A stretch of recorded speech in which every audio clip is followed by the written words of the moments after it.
Hello everyone, welcome back to my YouTube channel BioBliss. In this video, we are going to discuss about excretion. ठीक है, तो basically excretion हम humans में discuss करेंगे. ठीक है, सबसे पहले मैं आपको एक डिफरेंस क्लियर कर देना चाहती हूँ before discussing excretion in human beings कि what is the difference between egestion and excretion. There are two words, egestion and the other one is excretion. So what is digestion?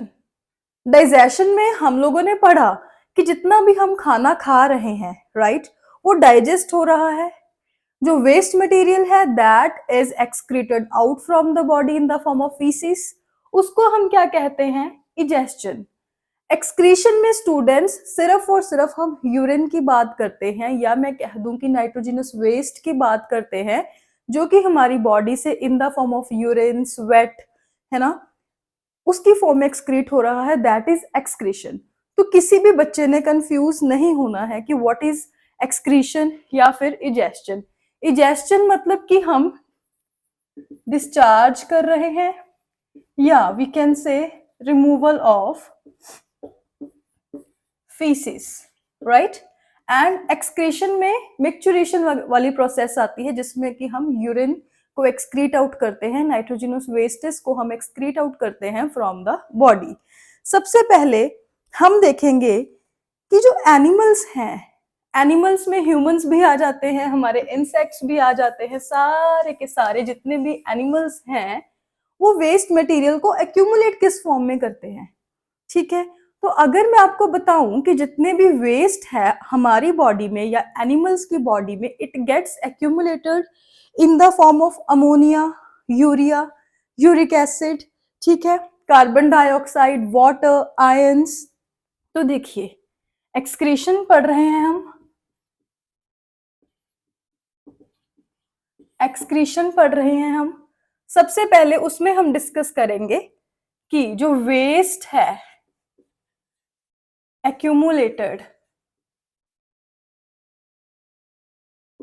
in the form of या तो ammonia या तो urea या uric acid. जो ये तीन है students, ये तो मेन नाइट्रोजनस वेस्ट है, मेन नाइट्रोजनस वेस्ट है. अगर इनके अलावा मैं बात करूं कि एनिमल्स की बॉडी में किस किस फॉर्म में वेस्ट है जो एक्यूमुलेट हो रहे हैं, तो उसमें हमारे पास वाटर भी आ जाएगा या आयंस, इलेक्ट्रोलाइट्स मैं कह सकती हूं. इस फॉर्म्स में भी हमें एनिमल की बॉडी में वेस्ट मटेरियल मिल जाता है. इतनी चीज क्या क्लियर है? अब जो एनिमल्स हैं उनमें वेस्ट जो है वो एक्यूमुलेट कहाँ से हो रहा है, ये क्वेश्चन सबसे पहले आता है. तो देखिए जो हमारी बॉडी में वेस्ट है वो दो उसके रीजन हो सकते हैं कि वो एक्यूमुलेट हो रहा है. There are two reasons behind that. सबसे पहला अगर मैं बात करूं तो मेटाबॉलिक प्रोसेसेस जो हमारी बॉडी में हो रही हैं उसके बाय प्रोडक्ट्स वी कैन से. ठीक है, दूसरी चीज एक्सेस इंजेस्शन, हमने बहुत ज्यादा खा लिया. ठीक है, दो रीजन है वेस्ट क्यों एक्यूमुलेट हो रहे हैं हमारी बॉडी में, जिसमें सबसे पहला रीजन हमारे पास रहता है मेटाबॉलिक प्रोसेसेस जो कि हमारी बॉडी में हो रही हैं, उनके जो बाय प्रोडक्ट्स है that gets accumulated in the form of waste. दूसरा एक्सेस इंजेस्शन, हमने बहुत ज्यादा खा लिया, इस वजह से भी हमारी बॉडी में जो वेस्ट है वो एक्यूमुलेट हो जाते हैं. आई होप सभी को इतना क्लियर हो गया है. अब देखिए जो ये वाले वेस्ट हैं these are toxic basically for our body, तो हमें इनको रिमूव करना पड़ेगा या तो पार्शियली या तो टोटली. क्लियर है कि इतनी चीज, हमें हमारी बॉडी में से वेस्टेज को रिमूव करना पड़ेगा. इधर लिखो यहाँ पे waste is needed to be removed from our body either partially or totally. इतनी चीज क्या सभी को क्लियर है? उसके बाद देखिए जो एलिमिनेशन है इन सारे वेस्टेज की, स्पेशली द नाइट्रोजिनस वेस्ट, उसको हम कहते हैं excretion. Elimination of these wastage, specially the nitrogenous wastage, is known as excretion. क्या सभी को एक्सक्रीशन क्लियर हुआ? मैं एक बार फिर से डेफिनेशन को रिपीट कर रही हूं, आप अपनी नोटबुक्स में नोट करिए। Removal of waste, specially the nitrogenous waste, is known as excretion. Clear है क्या? उसके बाद देखिए, हम अगर कॉमन नाइट्रोजिनस वेस्ट की बात करें, उसमें हमारे पास अमोनिया रहता है, यूरिया रहता है, या यूरिक एसिड रहता है। तो इसी बेसिस पे हम ऑर्गेनिजम्स को डिवाइड करते हैं इनटू द अमोनोटैलिक, यूरियोटैलिक या यूरिकोटैलिक। और इन वेस्टेज को रिमूव करने की जो हमारे पास प्रोसेस रहती है, अमोनोटैलिज्म, ठीक है, यूरियोटैलिज्म या यूरिकोटैलिज्म। इसमें से अमोनिया को ज्यादा पानी चाहिए because it is the most toxic, ज्यादा पानी चाहिए रिमूव होने के लिए, तो ये हमें किन में मिलता है? जो हमारे पास एक्वेटिक एनिमल्स रहते हैं। सिमिलर वे में मैं आपको टेबल बनवा रही हूं एक, उसमें आप नोट कीजिए, ठीक है। इसमें देखिए, अगर तो टाइप ऑफ वेस्ट की मैं बात कर रही हूं, टाइप ऑफ वेस्ट, सबसे पहला अमोनिया, देन हमारे पास रहता है यूरिया, देन हमारे पास आता है स्टूडेंट्स यूरिक एसिड। इतनी चीज क्या क्लियर है सभी को? उसके बाद ऑर्गेनिजम्स की अगर मैं बात करूं, तो जो अमोनिया को रिलीज करते हैं वो वाले ऑर्गेनिजम्स को हम क्या कहते हैं? ऑर्गेनिजम्स। इनको कहेंगे हम अमोनोटैलिक, ठीक है, इनको कहेंगे हम यूरियोटैलिक, एंड इनको कहेंगे यूरिकोटैलिक। अगर मैं प्रोसेस की बात करूं, अगर मैं प्रोसेस की बात करूं, तो उसमें देखिए क्या रहता है हमारे पास? प्रोसेस, अमोनिया को रिमूव करने की प्रोसेस को कहेंगे अमोनोटैलिज्म, यूरिया को रिमूव करने की प्रोसेस को कहेंगे यूरियोटैलिज्म, यूरिक एसिड को रिमूव करने की जो प्रोसेस है उसको हम बोलेंगे यूरिकोटैलिज्म। आई होप सभी को इतना क्लियर हो गया। आगे देखिए, अगर टॉक्सिसिटी की बात करूं, सबसे ज्यादा टॉक्सिक कौन है, लीस्ट टॉक्सिक कौन है, इस पे स्टूडेंट्स क्वेश्चन आ जाता है यूजुअली, ठीक है। अगर मैं टॉक्सिसिटी की बात करूं तो ammonia is the most toxic, urea medium सा होता है, ना ज्यादा टॉक्सिक होता है ना कम टॉक्सिक होता है, एंड जो यूरिक एसिड है दैट इज लीस्ट टॉक्सिक। इतनी चीज क्या क्लियर हुई आपको? आगे देखिए, अगर मैं वाटर की बात करूं कि रिमूवल के लिए वाटर किसको कितना चाहिए, तो उसके बेसिस पे देखिए, वाटर नेसेसिटी, अमोनिया को मैक्सिमम चाहिए, इसको मीडियम सा चाहिए, ठीक है, मिलेगा तो ठीक है।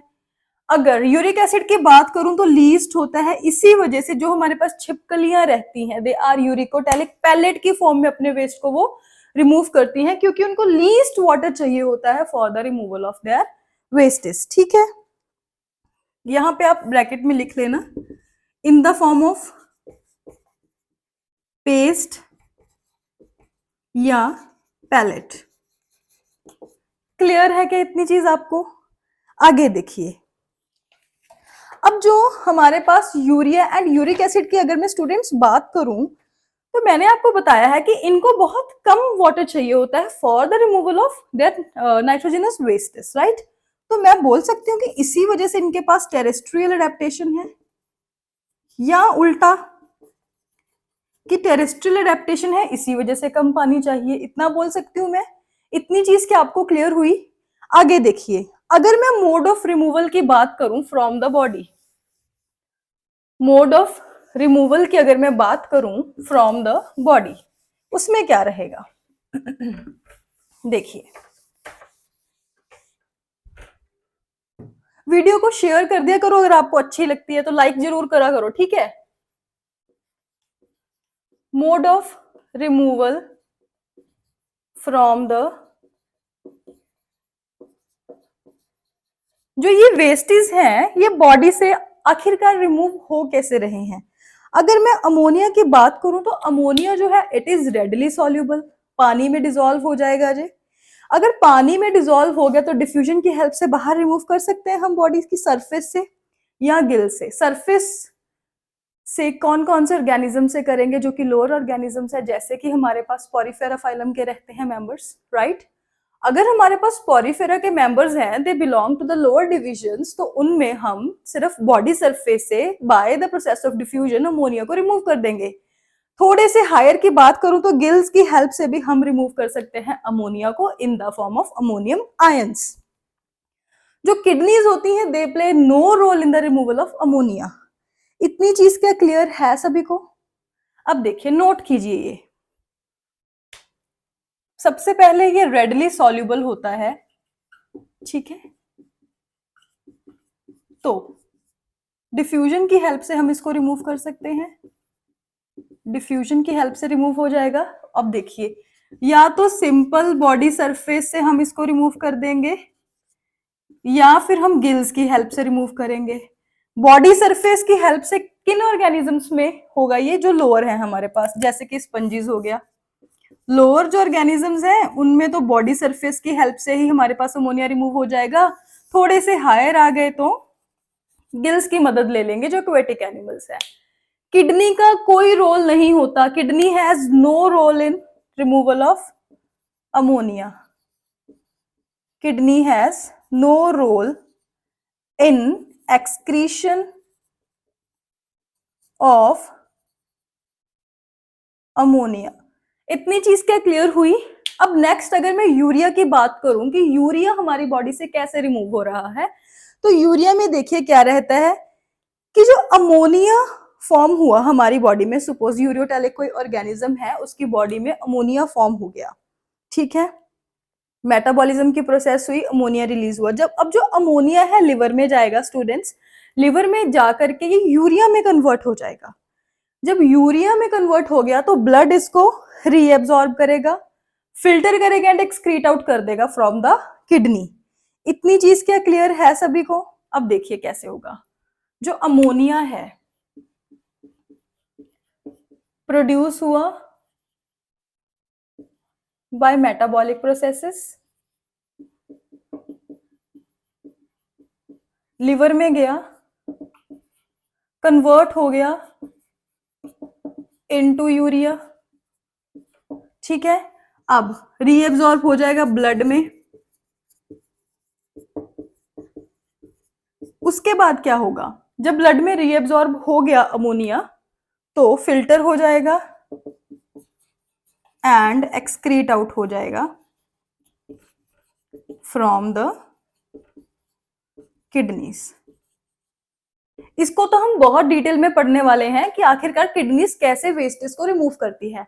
उसमें हम सारा कुछ डिस्कस करेंगे, जो हमारे पास नेफ्रॉन्स रहते हैं, ठीक है, structural and functional unit of kidney होता है, कौन सा पार्ट कॉर्टेक्स में है, कौन सा पार्ट मेडुला में है, सब डिस्कस करेंगे one by one, but in the next parts, ठीक है। इसको आपने ध्यान में रखना है। अब देखिए जो हमारे पास यूरिक एसिड है वो नॉन टॉक्सिक रहता है, ठीक है, इसीलिए जो ऑर्गेनिजम्स यूरिक एसिड को एक्सक्रीट करते हैं वो ओविपेरस होते हैं हमारे पास, लीस्ट टॉक्सिक या मैं कह दूं नॉन टॉक्सिक होता है, ठीक है। ये सीधा पेस्ट की फॉर्म में रिमूव हो जाएगा बॉडी से। अब देखिए मैंने आपको एक बात बोली स्टूडेंट्स कि जो हमारे पास यूरिक एसिड वाले ऑर्गेनिजम्स है वो मोस्टली ओविपेरस होते हैं। क्यों? अब देखिए जो ओविपेरस है मतलब कि एग लेइंग है, एग में उनका कोई एम्ब्रियो या बच्चा उनका पैदा हो रहा है एग में। अगर यूरिक एसिड की जगह पे कोई और नाइट्रोजनस वेस्ट होता तो फिर तो एम्ब्रियो या फिर जो डेवलपिंग जायगोट है वो तो उसकी जान तो खतरे में थी। अब ओविपेरस में यूरिक एसिड है, लीस्ट टॉक्सिक है, नॉन टॉक्सिक है, इसी वजह से वो जो उनका एम्ब्रियो है वो बच जाता है एंड रिप्रोडक्शन उनमें चलती रहती है। इतनी चीज क्या क्लियर है? अब मैं एग्जाम्पल्स की बात करती हूँ। अब हम एग्जाम्पल्स डिस्कस करेंगे कि आखिर मोनोटैलिक में कौन कौन सी एग्जाम्पल्स आती हैं, यूरियोटैलिक में कौन सी आती हैं एंड हमारे पास यूरिकोटैलिक में कौन सी आती है। वैसे तो आप सभी को पता चल ही गया होगा, इतनी हमने राम कहानी पढ़ ली है, एग्जाम्पल्स में तो किसी को कोई शंका ही नहीं होगी। अगर मैं अमोनोटैलिक की बात करूं, एक्वेटिक है, आपने इसको माँ से याद रखना है, माँ, ठीक है। M for many bony fishes. A means aquatic amphibians and aquatic insects. मां से याद रखेंगे.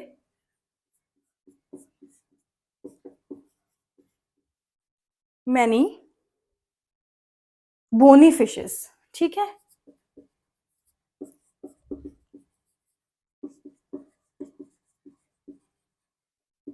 Aquatic amphibians.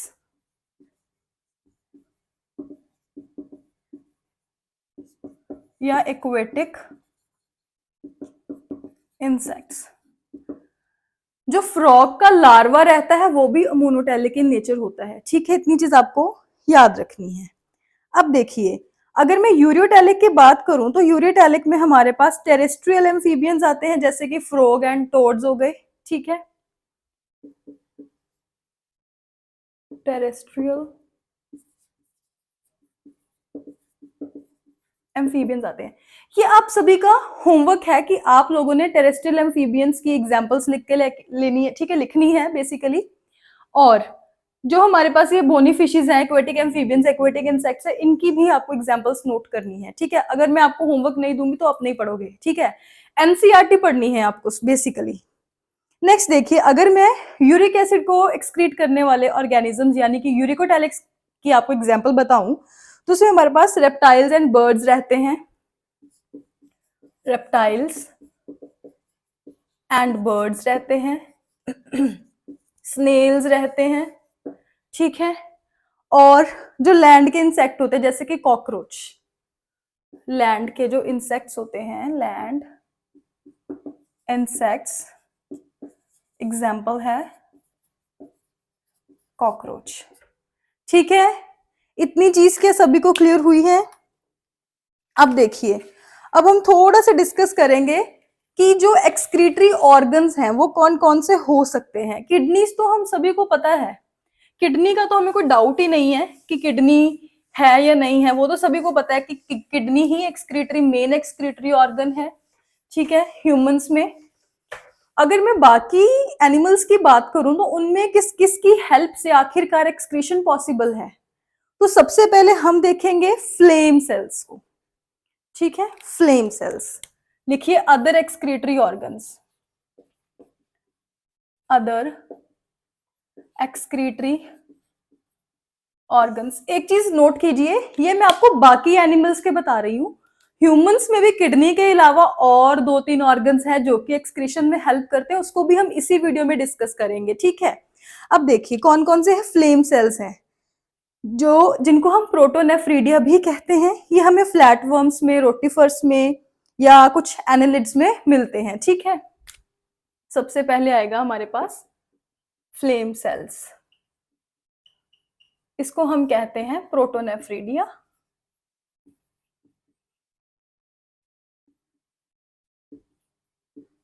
ठीक है, इसके अगर मैं एग्जाम्पल बताऊं आपको तो जैसे रोटिफर्स हो गया या फिर फ्लैटवर्म्स हो गया जैसे कि प्लेनेरिया, फ्लैटवर्म्स हो गया, सम एनालिड्स हो गया.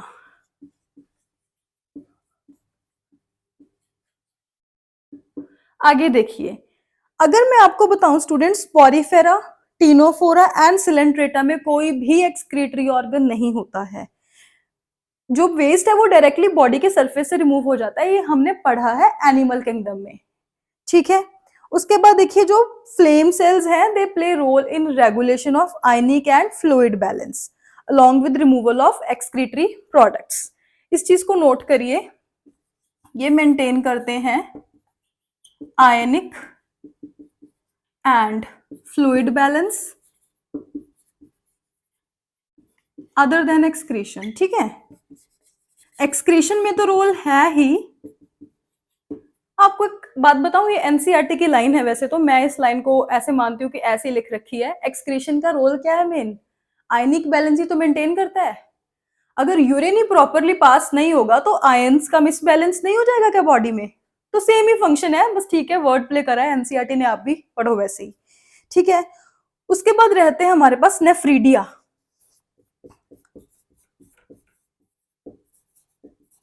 नेफ्रीडिया नेफ्रीडिया जो रहते हैं अर्थवॉर्म या फिर अदर एनालिड्स में हमें ये मिलते हैं, ठीक है। ये भी एक्सक्रीटरी ऑर्गन है, earthworm and other annelids. Clear है कि इतनी चीज आपको? आगे मालफिजियन टिब्यूल्स जो इंसेक्ट्स में मिलती है हमें, कॉकरोच में बेसिकली, मालफिजियन टिब्यूल्स ये हमें इंसेक्ट्स में मिलती हैं, जैसे कि कॉकरोच। क्लियर है? अगर मैं नेक्स्ट की बात करूं तो ग्रीन ग्लैंड्स हमें मिलते हैं क्रस्टेशिया में, ठीक है। जैसे क्रैब्स होते हैं, प्रॉन्स होते हैं ना, उनमें मिलते हैं हमें ग्रीन ग्लैंड्स। नोट डाउन कीजिए, green glands.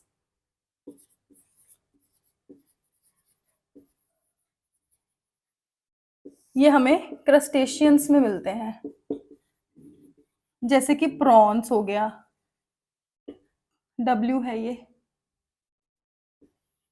Carbs, crabs, sorry carbs बोल दिया।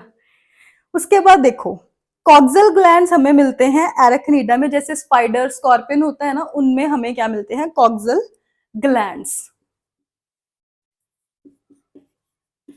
कॉक्सल ग्लैंड्स, इनमें वैसे क्वेश्चन आ जाता है, वैसे ये एनिमल किंगडम का पार्ट है लेकिन हम एक्सक्रीशन में कवर करेंगे, ठीक है। देखिए कॉक्सल ग्लैंड्स एराक्निडा में मिलते हैं हमें, जैसे कि स्पाइडर हो गया, या मैं बात करूं स्कॉर्पियन की। क्लियर है? उसके बाद अगर अकाइनोडर्मेटा की बात करूं तो उनमें एक्सक्रीटरी सिस्टम ही एब्सेंट होता है, एनिमल किंगडम का ही पार्ट है ये स्टूडेंट्स, ठीक है। इनमें एक्सक्रीटरी सिस्टम ही एब्सेंट होता है जो हमारे पास एकाइनोडर्मेटा रहते हैं। एकाइनोडर्मेटा में एब्सेंट होता है एक्सक्रीटरी सिस्टम।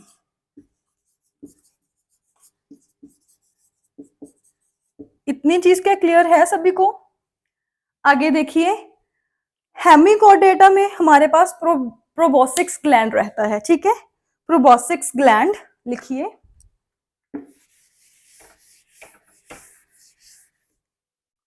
हेमिकोडेटा में।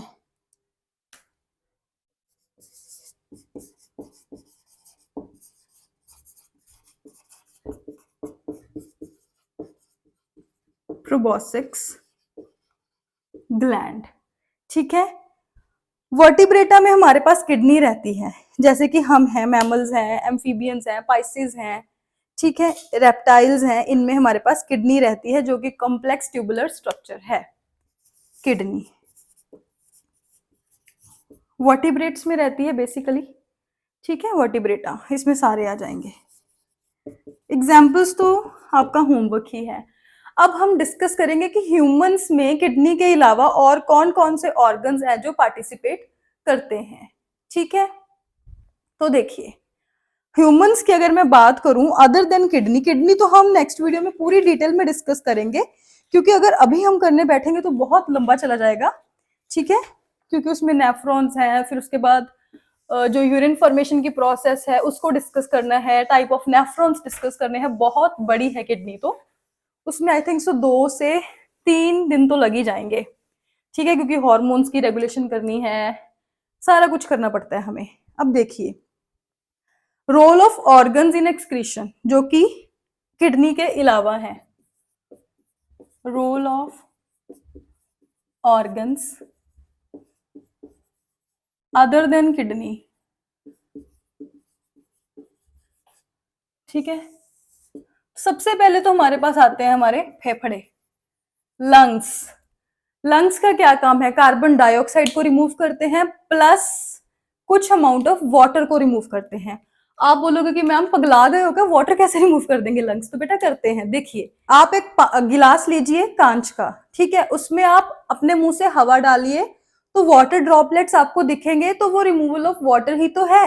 अब देखिए लंग्स को लिखते हैं हम, लंग्स क्या करेंगे बेटा, कार्बन डाइऑक्साइड को रिमूव करेंगे एंड वाटर को रिमूव करेंगे। दूसरी अगर मैं बात करूं, हमारे पास रहता है लिवर। लिवर का सभी को काम पता है कि क्या होता है, लिवर करता है स्टूडेंट्स डिटॉक्सिफिकेशन। तो वो डिटॉक्सिफिकेशन कैसे करेगा, इसके पास जो बाइल कंटेनिंग सब्सटेंसेस रहते हैं जैसे कि बिलीरुबिन, बिलीवर्डिन, ठीक है, लिखिए बिलीरुबिन, बिलीवर्डिन स्टेरॉइड हार्मोन्स को डिग्रेड कर देता है ये, ठीक है, ड्रग्स होती हैं उनको स्टूडेंट्स ये डिग्रेड करेगा, डिग्रेड करके उनको एक्सक्रीट आउट कर देगा अलोंग विद फीसिस, ठीक है। इतनी चीज क्या क्लियर है सभी को। उसके बाद देखिए हमारे स्वेट ग्लैंड्स, स्वेट ग्लैंड्स का भी बहुत इंपॉर्टेंट रोल है इन एक्सक्रीशन।